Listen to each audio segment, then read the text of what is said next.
Je défends un film détesté. Bonjour, aujourd'hui nous allons parler de Suicide Squad.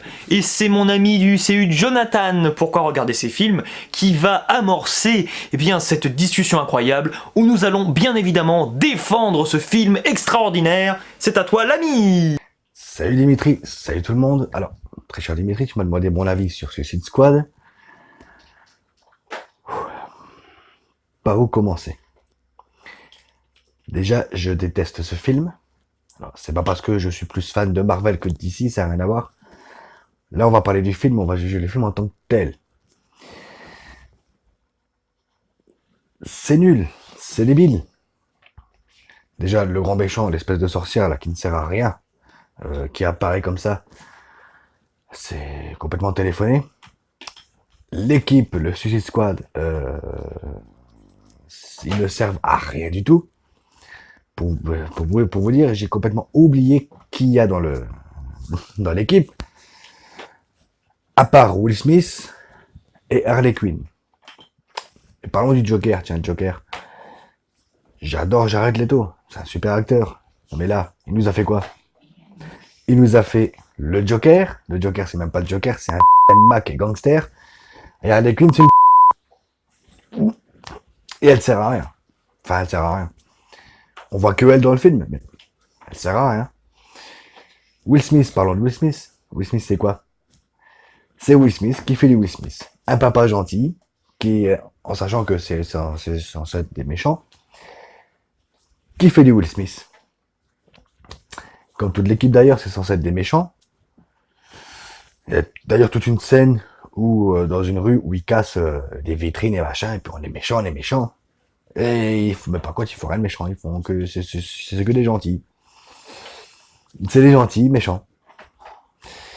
Donc, non, Suicide Squad, je déteste ce film. C'est coupé à la merde, c'est vachement cuté, c'est charcuté même.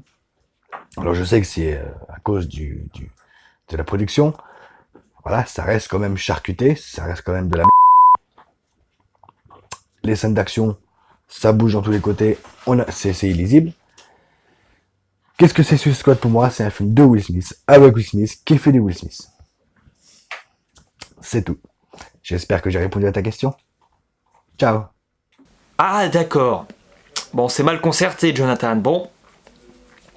C'est pas grave. Alors, je vais commencer tout de suite mon explication. Je vais défendre ce film dans une première partie, mais je suis quand même, comment dire, tolérant jusqu'à une certaine limite, jusqu'à un certain seuil, parce que je ne vous cache pas qu'il y a en effet, comme Jonathan le pense un peu, mais moi à moindre mesure, je conviens qu'il y a d'énormes problèmes, d'énormes lacunes intersidérales, mais je vais commencer par les points positifs parce que j'en ai relevé beaucoup. Alors, déjà, le titre. Rien que dans le titre, je trouve que c'est assez intelligent. Parce qu'on te dit Suicide Squad. Moi, je pensais, avant de voir le film, parce que je n'ai découvert le film qu'il y a quelques semaines seulement, je pensais qu'on aurait un peu une succession de missions un peu périlleuses, tu vois, au début, pour être dans une certaine routine, mieux comprendre les personnages, pour qu'au final, à la fin, tu aies une big menace à affronter, et que là, en effet, t'es la fameuse Suicide Squad, vraiment. Vous voyez ce que je veux dire, c'est-à-dire que là, c'est beaucoup plus dans le film, alors attention spoiler, plus abrupt, à savoir qu'au début, on prend bien le temps de développer tous les personnages, et ensuite, paf, mission suicide, on y va, on s'y jette. Il n'y en a qu'une au final de mission. Alors que moi je pensais qu'on en aurait droit à une multitude pour permettre de prendre le spectateur un peu par la main, parce que le concept de prendre des méchants pour s'y attacher et développer avec eux un esprit de belle camaraderie pour bien apprécier le film et s'identifier au personnage, ça pouvait prendre comme ça, mais ils ont fait le choix assez audacieux de finalement nous montrer les personnages, alors peut-être de manière un peu simpliste, d'accord, avec, c'est pas très original, hein, flashback, on fait chaque personnage un par un comme si c'était la liste d'appels. Ok, on peut critiquer ce fait-là, mais au moins on prend bien en considération l'univers étendu, le DCU se prend vraiment... Enfin, il s'est toujours pris au sérieux le DCU, c'est pas le problème. Mais je trouve qu'il assume vraiment BVS et Man of Steel. Là où j'ai trouvé que BVS, ok, il assumait, il faisait même une scène qu'on aurait pu voir d'ailleurs dans Man of Steel d'un autre point de vue, mais c'était un peu plus brouillon, c'était un peu plus disparate, ça partait un peu dans toutes les directions, c'est pour ça que je vous fais des signes dans tous les sens. Alors que là, Suicide Squad, il est conscient qu'il a le cœur du sujet, à savoir des méchants. Alors comme dirait Jonathan, c'est peut-être pas des méchants extraordinaires, mais on va dire qu'ils sont, moi ce qui m'a plu, c'est qu'ils sont timbrés, ou ils sont méchants un peu malgré eux. C'est ça qui est intéressant. Ils sont victimes, peut-être, alors je dirais pas d'un système, parce qu'ils cherchent quand même bien les embrouilles, mais on sent qu'on les a peut-être un peu délaissés. Moi j'ai ressenti un peu cet aspect qu'on retrouvera plus tard dans le Joker. Alors évidemment le Joker est infiniment plus réussi sur ce point-là et sur tous les points de manière générale, mais voilà, peut-être déjà les prémices un peu du Joker, même si le Joker, Jude Melon me l'a fait remarquer, n'est pas dans le DCEU. Ok, bon, alors, tout ça très bien. J'ai bien apprécié, moi, le personnage du Joker, hein. Il m'a pas dérangé du tout, j'ai trouvé même qu'il était assez timbré et qu'il avait même... On pouvait reconnaître que Jared Leto avait proposé une interprétation bien nouvelle du Joker, assez flippante quand même, hein. Moi, c'est ce que j'ai relevé parce que... ouais, moi je trouve que c'est... Alors c'est celui auquel tu t'identifies le moins, parce que concrètement c'est celui qui a le moins de temps de présence, hein, si tu devais les comparer, même si j'aime... Enfin, j'ai pas envie de les comparer là, mais... C'est sûr qu'on est un peu, on s'y sent un peu obligé. Mais non, c'est pas le meilleur Joker, mais il est sympa, quoi. Alors évidemment, tu l'appelles pas le Joker, bon, ben oui, ça pourrait être un gangster lambda, ça c'est pas le problème. Mais bon, non, ça m'a bien intéressé, cette affaire-là. J'ai été content aussi de constater que le personnage de Harley Quinn était aussi... très agréable, même si j'ai quand même trouvé que sur la fin, sa psychologie, alors certes on pourra me dire qu'elle n'a pas de psychologie, mais on va dire la psychologie interne au personnage, qui a déjà une psychologie de taré, si vous voyez ce que je veux dire, ne colle plus trop, et malheureusement on tombe un peu, j'ose le dire, oui, dans l'écueil à la fin, qu'ils sont devenus un peu trop gentils, trop facilement, c'est vrai. Mais je reste quand même encore dans les points positifs, parce que j'en ai relevé un autre qui m'a extrêmement plu. C'est cette idée finalement de faire une piqûre à chaque membre de la future Suicide Squad pour les forcer, voilà, pour les contraindre à accepter cette mission, parce que de toute façon, voilà, ils n'y ont vraiment plus le choix. Pourquoi ça m'a plu? Parce que je trouve qu'il y avait tout un enjeu assez intéressant sur le concept même de la vie et de la mort. À savoir que les personnages qui sont quand même assez méchants au début, hein, il faut quand même le dire, hein, beaucoup ont dit j'avais entendu que c'était des gentils à la base, mais non, quand même, au début, ils sont quand même, c'est des super méchants, ce sont des vilains quand même, hein, il faut le dire, même si oui, ils ont des attachements à certains personnages, comme par exemple Will Smith à sa fille, mais ce sont de méchants véritables, et là, ils doivent finalement assumer un peu leurs actes, parce que s'ils font des bêtises, s'ils ne respectent pas la droite lignée, eh bien de leur maître, de leur dieu, c'est ce qui est un peu sous-entendu, c'est ça qui m'a plu, hein. C'est que maintenant ils ne sont plus libres de faire ce qu'ils veulent, concrètement à avant où ils déliraient complètement, et c'est là que tu as vraiment une évolution potentielle des personnages. Alors ok, c'est peut-être pas hyper subtil, c'est peut-être un peu lourdeau par moment, mais ça a le mérite d'exister. T'as une critique donc de l'armée qui en fait un peu qui n'en fait un peu qu'à sa tête, et qui est peut-être même le cœur au final du conflit qui va avoir lieu par la suite. J'en conviens, c'est clair, et c'est ça qui m'a quand même assez plu, parce que voilà, on n'est pas non plus dans un film complètement manichéen, j'ai pas trouvé cet aspect-là quand même, hein. Même si certains personnages sont peut-être un peu décousus, comme je vous disais, ils passent un peu trop d'un côté et d'un extrême à l'autre, par moment, mais après c'est aussi dans la psychologie, dans les comics, dans tout ce que vous voulez, donc bon, après si t'acceptes ce pacte, pourquoi pas, j'ai envie de te dire. Mais non, j'ai quand même trouvé que c'était un film assez intelligent dans sa première partie, et qui avait quelque chose à raconter, hein, qui n'était pas là pour faire juste de l'argent, je ne sais quoi, comme j'ai entendu beaucoup de gens dire cela. Oui, ils veulent juste gagner de l'argent et préparer les éventuelles suites du DCU. Non, c'est quand même un film à part, qui se tient bien, qui a vrai, il faut quand même le reconnaître, oui, une musique qui permet de bien t'accrocher au film, hein, et de te sentir quand même assez investi, et puis voilà, t'as la pêche quand tu regardes ce film, t'es content, quoi, tu vois, t'es à fond derrière les personnages, derrière les situations. T'as des passages assez malsains quand même, je trouve, il y en a quand même pas mal, mais malsains dans le bon sens du terme, hein.